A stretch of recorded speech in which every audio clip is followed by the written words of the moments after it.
নমস্কার বন্ধুরা, ওয়েলকাম আমার কিচেন চ্যানেলে। আজকে আমি বানাতে চলেছি বিঙ্গো কেক। তো আপনারা দেখতেই পাচ্ছেন আমি 4টে ডিম নিয়েছি এবং 4টে ডিমের 4টে কুসুম আলাদা করে নেব এবং ডিমের সাদা অংশটি আলাদা করে নেব। একদম আপনারা দেখতেই পাচ্ছেন আমি আলাদা করে নিয়েছি অলরেডি। এবং এই যে সাদা অংশটা এটাও কাজে লাগবে। এবং যে 4টে ডিম আছে, ডিমের কুসুম আছে, সেটার মধ্যে আমি অল্প মিল্ক অ্যাড করব।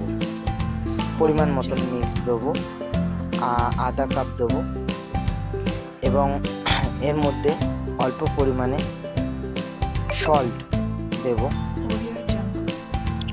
এবং অয়েল আপনাদের বাড়িতে যেটা আছে, বিশেষ করে বাটারও দিতে পারেন, এর মধ্যে সাদা অয়েলও অ্যাড করতে পারেন, রিফাইন তেল।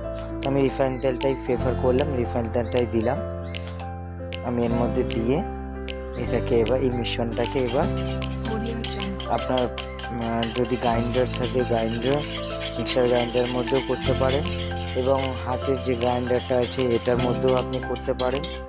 এবং আলাদাভাবে যদি আপনার কাছে কেকের যে গ্রাইন্ডার মেশিনটা হয় সেটাও আপনি ইউজ করতে পারেন। আমি এটা ইউজ করলাম আপাতত। এবার ভালো করে আমি এটাকে মিক্সিং করে নিচ্ছি।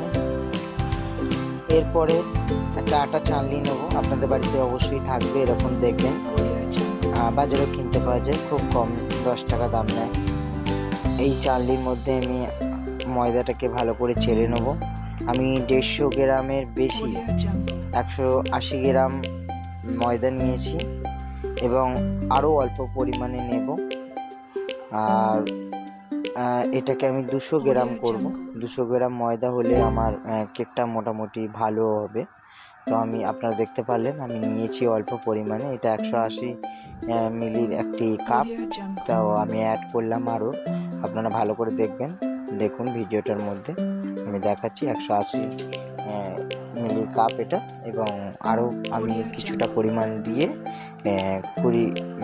200 ml 200 মতন আমি ময়দা নিয়েছি এবং 200 মতন ময়দা এর মধ্যে ভালো করে আমি করে নিচ্ছি যাতে দানা টাইপের কিছু যেন না থাকে।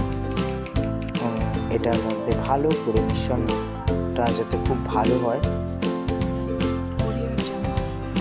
আমার ময়দাটা ঢালা হয়ে গেছে এবং এটিকে ভালো করে ফাটতে হবে, একদম ভালো করে আমি ফাটবো এটাকে।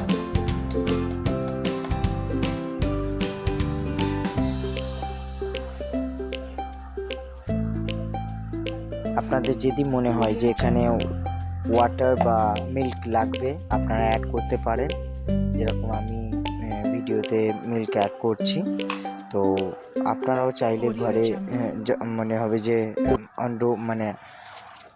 ময়দার এটা শক্ত শক্ত লাগছে, নাড়তে পারছেন না, তো আপনার অল্প অল্প মিল্ক বা জল অ্যাড করতে পারেন। মিল্কটা প্রেফার করবো, মিল্কটা খুব ভালো হয়। এবং আমি এটাকে ভালো করে ফেটে নিচ্ছি।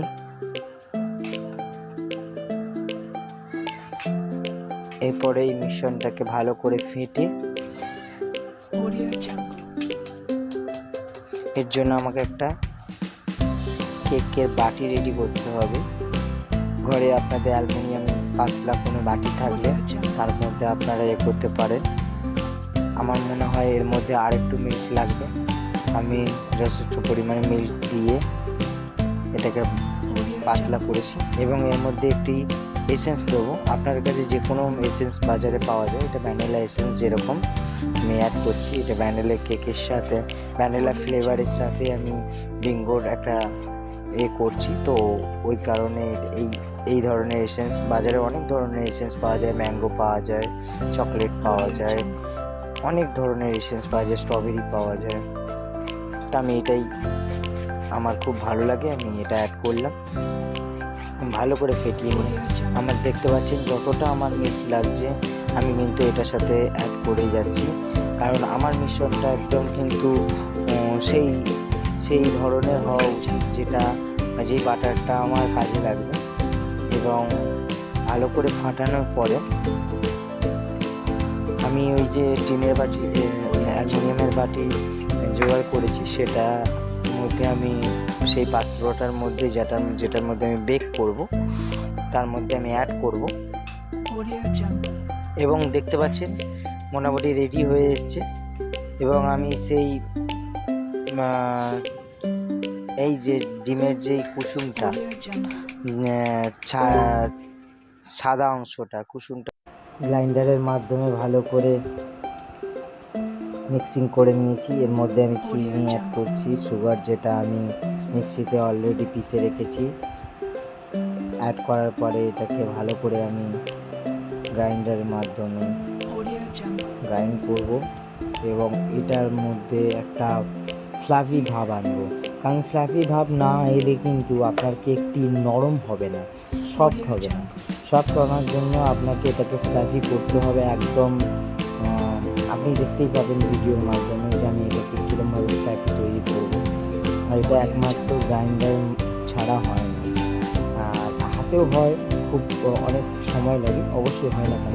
আমি আবার সুগার অ্যাড করলাম, সুগার অ্যাড করার পরে আবার এটাকে ভালো করে একবারে সুগারটা দিলে খুব মিক্সিংয়ে প্রবলেম হয় এবং আপনার ঠিকভাবে মিক্সনটা ঠিকভাবে হয় না। হ্যাঁ, গ্রাইন্ডারটা চালালেও আপনার মিক্সিংটা ঠিকভাবে হবে না। কিন্তু আপনি যদি বারে বারে সুগার দিতে থাকেন আস্তে আস্তে, তাহলে গ্রাইন্ডটা খুব ভালো রকম হবে এবং আপনার যে ফ্লাফি ভাবটা সেটা কিন্তু খুব ভালো হবে। আমি এর মধ্যে দুটো জিনিস অ্যাড করলাম, বেকিং পাউডার, বেকিং সোডা, একটু ভ্যানিলা এসেন্সও অ্যাড করেছি, আর এটা কোকো পাউডার যেটা আমার পরবর্তী স্টেপে লাগবে। এবং আপনারা অলরেডি দেখতে পাচ্ছেন যে আমি ফ্লাফি ভাব অলরেডি এসে গেছে, আর একটু সময় লাগবে। তার মধ্যে দেখুন আপনারা বুঝতেই পাচ্ছেন যে কতটা ঠিক হয়ে গেছে। এবং এইটার সাথে আমি যখন ওই মিশ্রণটা অ্যাড করব এবং তারপরে যে আমাদের কেকের যে ব্যাপারটা সেটা কিন্তু খুব একটা দারুণ তৈরি হবে, আপনারা দেখতেই পাবেন। দেখুন কতটা ফ্ল্যাফি এবং কতটা মনে হচ্ছে যেন কতটা এক্সট্রা হয়ে গেছে লাগছে। আমরা নিয়েছিলাম 4টে ডিমের কুসুম, ওইটুকুনি জিনিস কিন্তু কতটা বেশি লাগছে, আর এটা ক্রিমের মতন লাগছে বেশ দেখতে। আচ্ছা, এর মধ্যে এবার আমি পুরনো যে মিশ্রণটি আছে, যেটি আমি 4টে ডিমের কুসুম, ময়দা এবং আলাদা সুগার ম্যাশেজ দিয়ে বানালাম, সেটা আমি কিন্তু এর মধ্যে অ্যাড করছি।